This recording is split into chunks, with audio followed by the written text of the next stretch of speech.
Good afternoon, guys and ghouls. Welcome to number 22 of the Paranormal Investigation Series.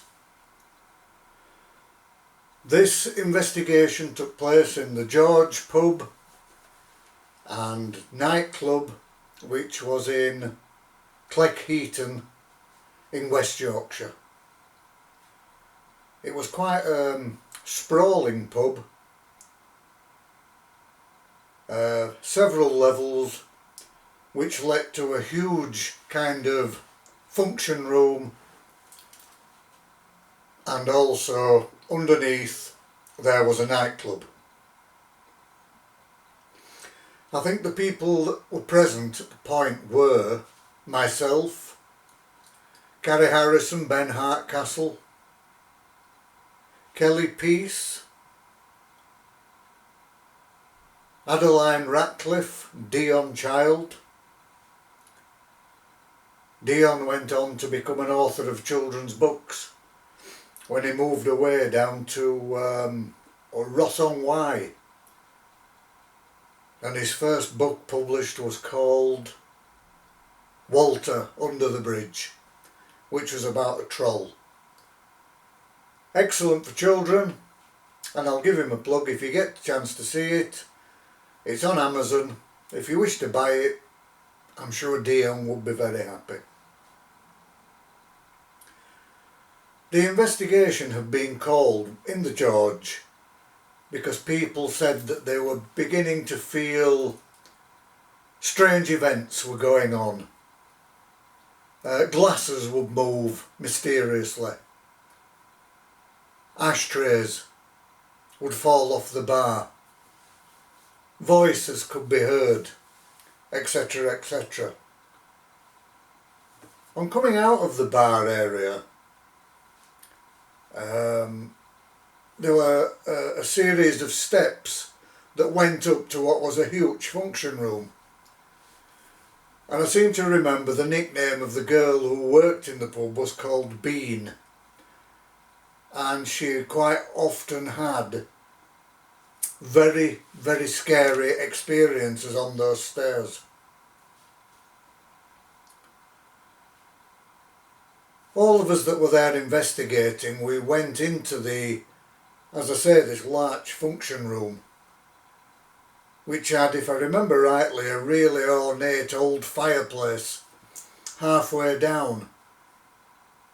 And at the end there was a stage. In fact, I've just remembered there were another two people there. There was Charlie Patton and Jordan Taylor. And the reason I remember that is because Jordan and Ben had gone on the stage and climbed up above the stage, so they were looking down. And Ben said to Jordan, "What have you done that for, you dickhead?" And Jordan said, "I've done nothing, and I thought you'd done it to me." And right at this point, both of them were wearing chains, and both of them felt the chains were being pulled by some unseen force, a spirit, whatever you want to call it, but they definitely felt the chains on the necks were being pulled up. And it was at this point that Ben also felt that he had been pushed. And as he was coming down, I kind of caught him on his way down, or else the fall could have been much worse. Within that function room, there were kind of several different energies, none which wanted to kind of come forward, none that wanted to be seen, but they could be felt. I can remember there being a gentleman stood by the fireplace like this with his elbow on the mantel shelf and his hand on his head, and he seemed to be staring into the flames as though he was contemplating on something. And I do believe that that was residual energy, as we have mentioned before, where your mind allows you to download an image from the past. Nothing more serious than that, nothing sinister. From leaving there, we went back down into the pub area, and we did several experiments down there. Again, we had a go at table tipping, which the table did move, but whether it was moved by one of the people there, not intentionally, but sometimes things can happen where the sense of the event, the evening, kind of creates a need.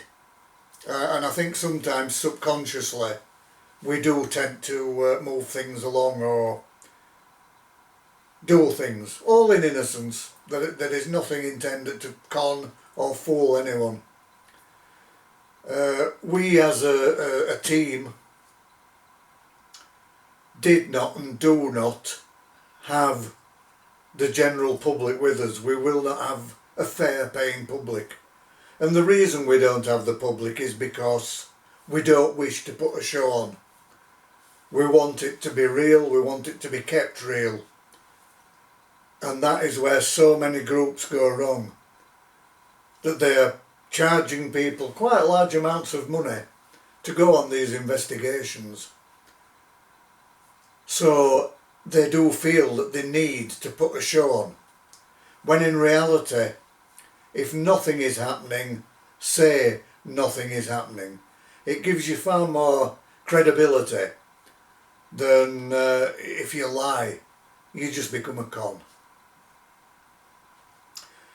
We had an Ouija Board session on the pool table in the George Pub, and several things came out, and people began to question and say, but is it not people pushing the planchette? Is it not, again, something that is happening by vibration? Is it something that we are creating? So I spoke with Ben, and I said, Ben, ask if there is anything that this board would like to tell you, to give you a message from anyone, but do it in your head. Don't speak it out loud, so that none of us know what has been said. I also asked people that were on the Ouija and had their hands on the planchette to please close your eyes, and let's get this on film, that the eyes are closed, the question is being asked in the head of Ben, and see where it takes us. We'd never seen this done before by any group, and we thought that it was a good idea to do it. Anyhow, we asked the spirit of the Ouija board to help us.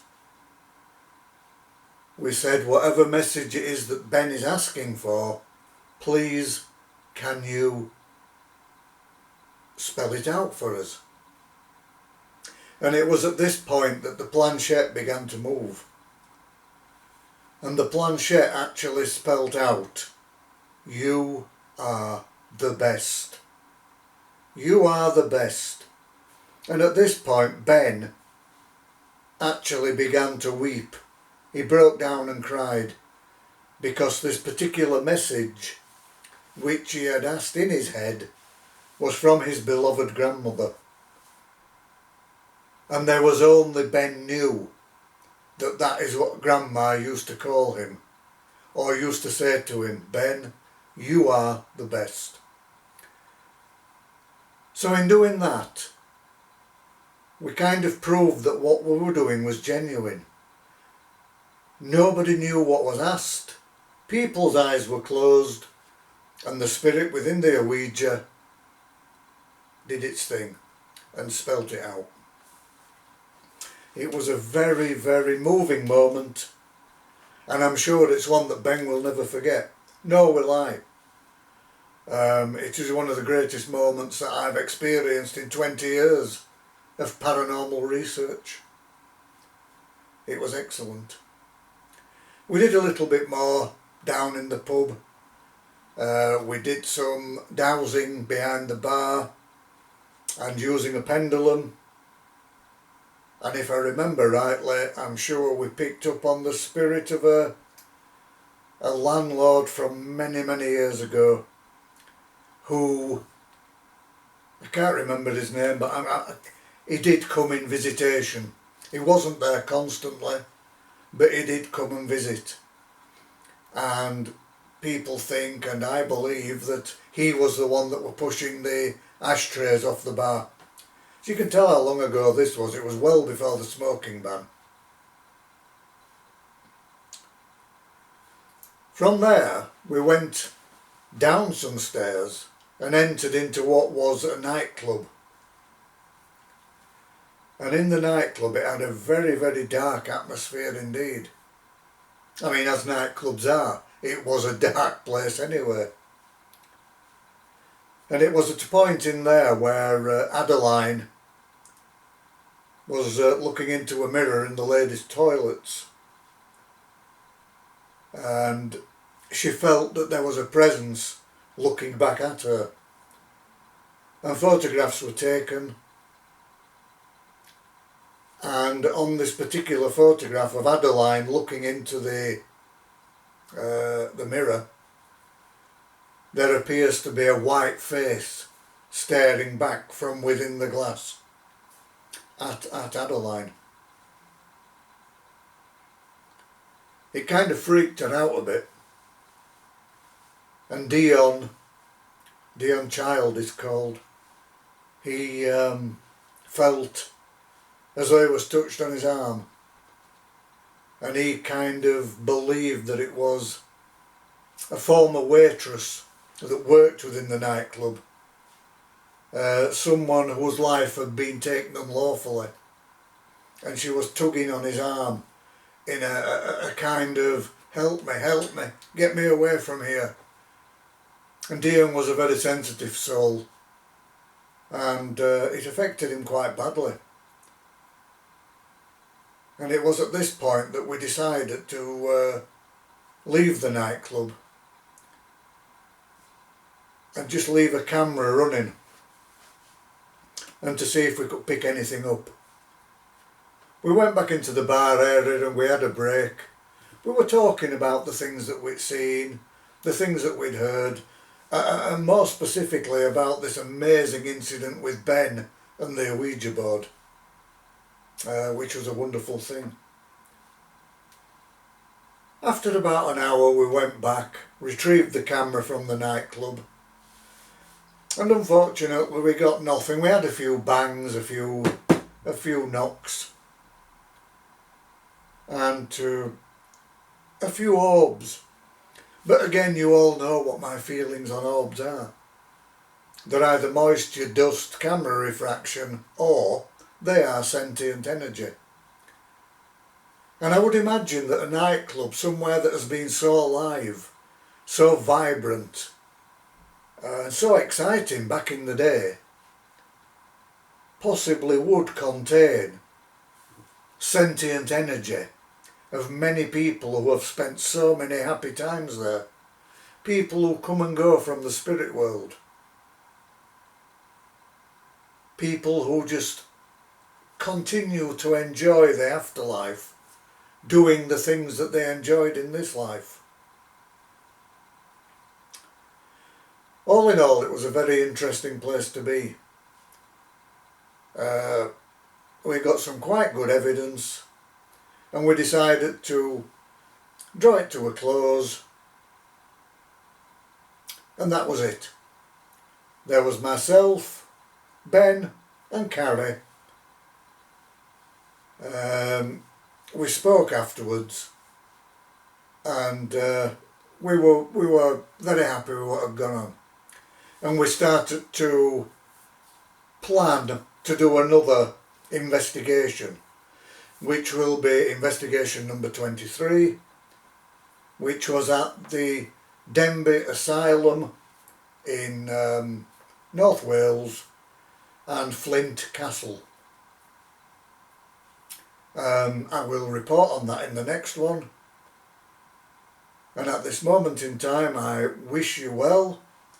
I hope that you are all keeping safe. Thank you all once again for watching. Please subscribe to the channel. Click the bell to get all notifications of the next uploads that will be coming. And I'm just so grateful that people are watching. Please tell your friends. Please tell them to look into this paranormal investigation stories. I am really enjoying relating these stories, and I hope that you are enjoying them as much as me. So at this point, from Charlotte and John, here by my side, I will say thank you again. Namaste.